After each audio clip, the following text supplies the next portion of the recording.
In the wake of Big Brother Season 27's finale, runner-up Vince Panaro confronts new complications in his personal life even as he publicly re-emerges. He was recently photographed joyfully driving a friend's vintage red Camaro, a moment of levity amid ongoing tension over his romantic status with longtime girlfriend Kelsey and his intimate on-air involvement with housemate Morgan Pope. While the Camaro ride offered a brief visual respite, the underlying personal drama continues to evolve, raising questions about honesty, reconciliation, and public perception. These photos and videos were published by The Sun. Bold reunion with Kelsey and where the relationship stands. Upon returning to Los Angeles, Panaro reunited with Kelsey on September 30th in what sources described as a somber and emotionally fraught meeting.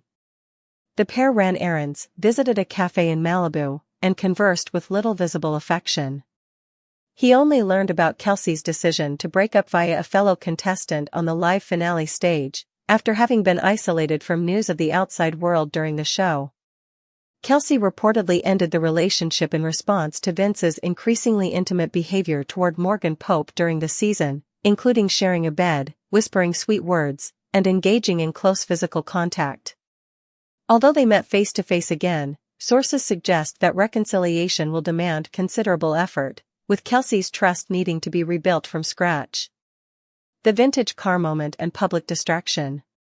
Just days after that tense reunion, Panaro accepted an offer to test drive a friend's vintage red Camaro. Photographs captured him grinning as he climbed behind the wheel, appearing momentarily carefree despite the surrounding turbulence in his personal life. He and his parents admired the classic car prior to the drive, signaling that the moment was partly escapism and partly public relations, a visual buffer to counteract the swirl of negative media attention. The juxtaposition of lightheartedness, driving a beautiful vintage car, with the weight of personal scandal underscores the tension between maintaining a public image and dealing with raw emotional fallout. Morgan Pope, betrayal claims, and future paths. Morgan Pope, who shared a highly scrutinized showmance with Vince inside the Big Brother house, now accuses him of misleading her about the status of his outside relationship. She reportedly feels betrayed by revelations of Kelsey's prior existence and by the discrepancy between what Vince presented to her and what he withheld. Meanwhile, she is capitalizing on her heightened visibility. Sources claim she has already received offers to appear on reality series such as The Challenge and The Traitors, as well as invitations from Beauty and Fitness. Despite mounting tension, neither Kelsey nor Morgan has definitively closed the door, and Vince's decisions in the coming days may determine which path he pursues: repair, severance, or something in between.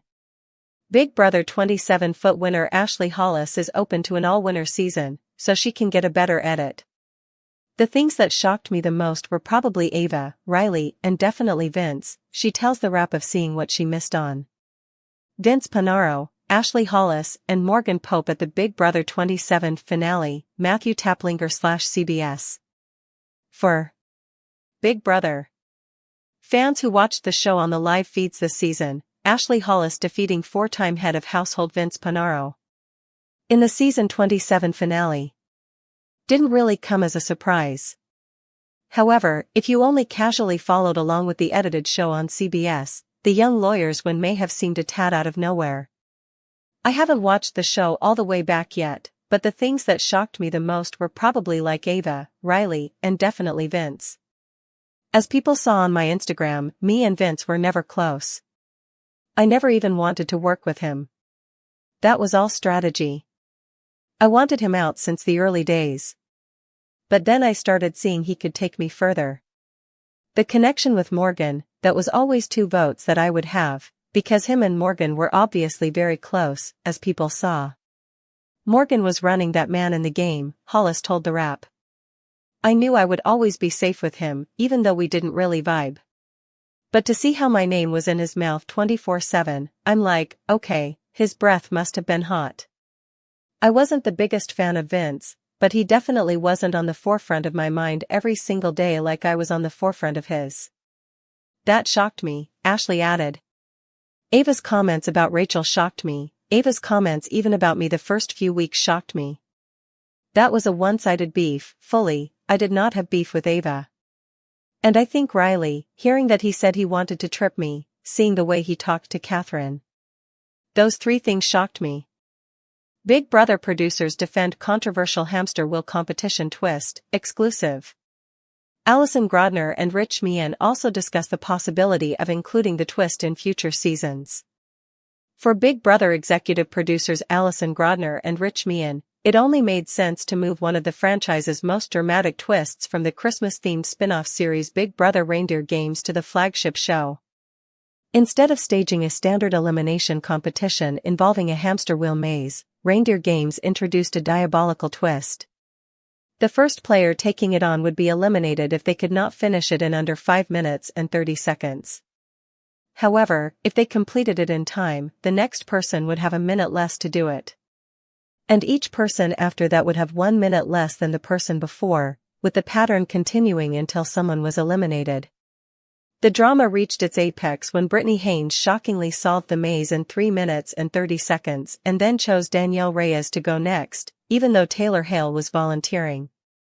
Danielle was eliminated, and the conflict between the two carried over all the way into their appearance on The Traitors. The hamster wheel concept was praised by fans and turned Reindeer Games into must-see TV. What could possibly go wrong with bringing the same twist onto the flagship series, one in which players are voted out instead of eliminated solely through competitions? The hamster wheel chain competition popped up on day 60 of Big Brother season 27 as part of the White Locust twist and once again made for undeniably riveting television, but this time, the fan reaction was something else: outrage. "Oh, it was peak," says Grodner of the viewer indignation.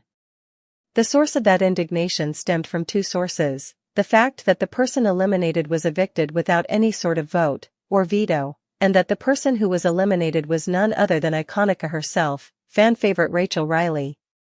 Grodner and Meehan spoke to Entertainment Weekly about the controversial twist, and the producers pushed back at the suggestion that Rachel was eliminated by a purely athletic competition that ignored social and strategic gameplay. "I think that's off base," says Grodner. "There absolutely was a social element to this. In Reindeer Games as well. Remember, not everyone was going to go into that wheel. So your relationships and where you stood in the hierarchy of things and your threat level and the way that you worked in those 10 minutes and jockeyed for position were key." Grodner points to how the eventual season winner approached the chain, taking a completely different tack than Rachel. "Look at Ashley. Ashley was part of that same alliance that Rachel was in, but yet no one said to put her in the wheel. Why was that? I think that the way that you worked those intervals was critical in terms of your survival during the White Locust twist. So I do think there's a social element." Meehan concurs. It was absolutely built to be social and strategic as well as competitive. He also argues that diluting the stakes of the hamster wheel for regular Big Brother would have taken everything out of what made the competition so great to begin with. People loved it on Reindeer Games, right? It was an amazing moment. And the reason why we were like, well, it can never really live in Big Brother, is because what made it so great was the stakes. If it was the hamster wheel and it was just the nominees, it would just be another version of Big Brother. And I know people were clamoring for those higher stakes, and a lot of people really did enjoy it. The producers also point out that all the elements of a typical Big Brother week were at play in that single competition, including the first Survive the White Locust challenge that Ava Pearl won to kick everything off, even if it was in a slightly different order. When it was originally designed, we looked at the layers of Big Brother from a social and strategic level, explains Meehan. And if you look at a week of old-school pre-blockbuster Big Brother, you had an HOH competition that you could save yourself, and you had a veto competition that you could save yourself. And then you had the vote at the end where you could save yourself. Meehan says they then incorporated all of those elements into the White Locust twist. So when we looked at this we're like, well, the initial challenge is kind of like an HOH, you can save yourself. But then you start to chain, and if you get sent to the hamster wheel, it's kind of like a veto, where you have the opportunity to save yourself. Now, the big difference is instead of saving yourself with a vote after, you have to save yourself with a vote before. So you have to strategically and socially figure out how you're going to play that to determine whether you're going into the wheel with enough time, or whether you're going to avoid going into the wheel. So the social and strategic element precedes it versus happening after. You still had two chances to save yourself, me and notes, and you still had a social, strategic